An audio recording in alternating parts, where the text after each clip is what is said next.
dasig man magdalagan ang Carabao, ano ihan nga barangay ang magadaog kag magapauli sa kampiyonato sa mga tuig. Bantayan naton. Ang ini nga kahiwatan naging posible tungod kay Mayor Luigi Goriseta kag sa bilog nga local government sa Banwasang Pavia, espesyalmente ang atong tourism office nga ginapangunahan ni Mr.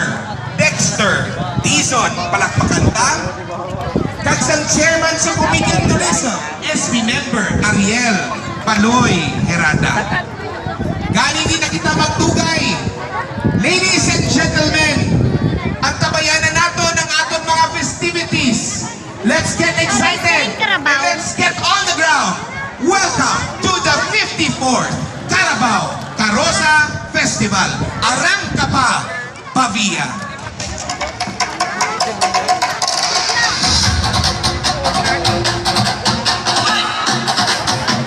Thank you so much, Board Member JP Peño.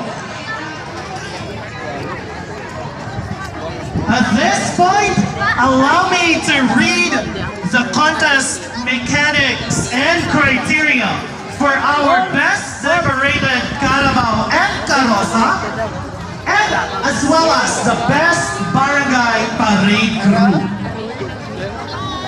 First, we have the best decorated Carabao Karosa. The title will be Best Carabao and Karosa will be awarded to the entry that garners the highest score from the judges. The judges' decision on the winners for Best Carabao and Karosa is final and is uncontestable.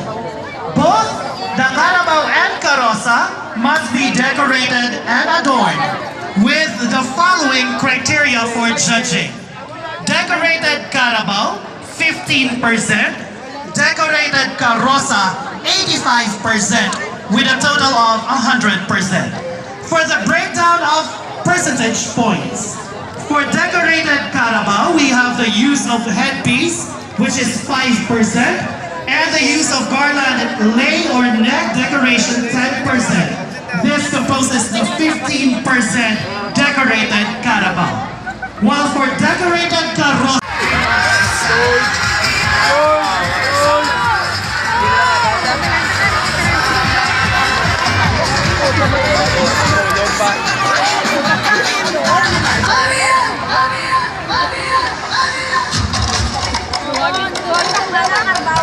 we have our winner.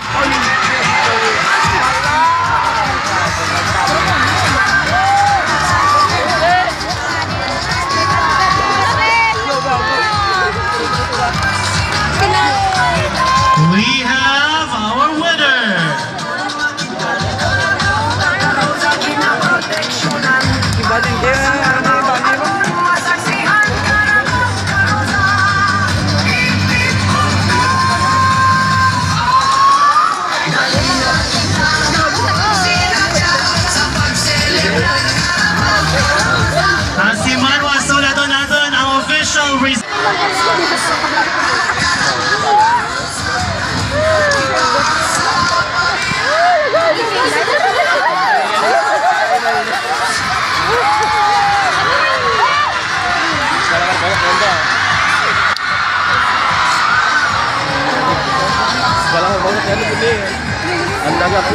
That was a very close fight!